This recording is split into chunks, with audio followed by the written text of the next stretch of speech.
Sir எனக்கு ஒரு மாரி மைண்ட் ஒரே இடத்துல ஸ்டக் ஆயிருக்கு சார்.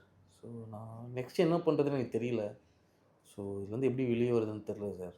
ஸோ எனக்கு எதனா கொஞ்சம் அது வெளிய வரதுக்கு எதனா சொல்லுங்கள் சார். Mind set. மைண்ட் செட்டை பற்றி சொல்லாமே நிறைய டாபிக்ஸ் இருக்குது. பட் அங்கே வெரி சிம்பிள் டாபிக் ஒன்று சொல்கிறேன். பட்டர்ஃப்ளை ஒரு டெஸ்ட் டியூப். ஓகே, லேபில் யூஸ் பண்ணுற ஒரு பெரிய டெஸ்ட் டியூப். இந்த பட்டர்ஃப்ளை அந்த டெஸ்ட் டியூப்பில் உள்ளே போட்டுட்டு மேலே ஒரு கார்ட்போர்ட் பாக்ஸ் மாதிரி வச்சு க்ளோஸ் பண்ணிடணும். இந்த பட்டர்ஃப்ளை ஒரு 10 to 15 டைம்ஸ் திருப்பி திருப்பி மேலே வந்து ஃப்ளை பண்ண வந்துக்கிட்டே இருக்கும். ட்ரை பண்ணி மேலே வரும். பட் அதுக்கப்புறம் அந்த டெஸ்ட் டியூப்குள்ளேயே அதை ஃப்ளை பண்ணிகிட்டே இருக்கும்.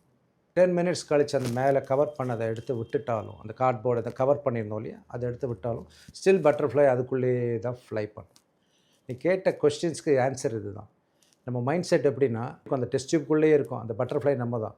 நமக்கு மேலே டாப்பில் ஏதோ ஒரு சீலிங் கவராக இருக்குதுன்னு நினைக்கிறோம். அந்த சீலிங் எடுத்ததுக்கு அப்புறமும் நமக்கு அந்த அதுக்குள்ளேயே தான் இருந்துகிட்ருக்கோம். வெளியே போகிறதுக்கு நம்ம மைண்டு வரல. So this is a good example. நீ கேட்ட question very good question. Mind செட்டுன்னு சொல்கிறது நம்ம எப்போவுமே நம்ம வந்து அந்த ஒரே இதில் இது தான் இருக்குதுன்னு சொல்லாமல் நிறைய ஆப்ஷன்ஸை நம்ம வந்து பார்க்கணும். So this is also another phase psychological thing where மைண்ட் செட்டை பற்றி நான் அடிக்கடி பேச போகிறேன். தேங்க்யூ. கீப் வாட்சிங் ஃபார் மை வீடியோஸ்.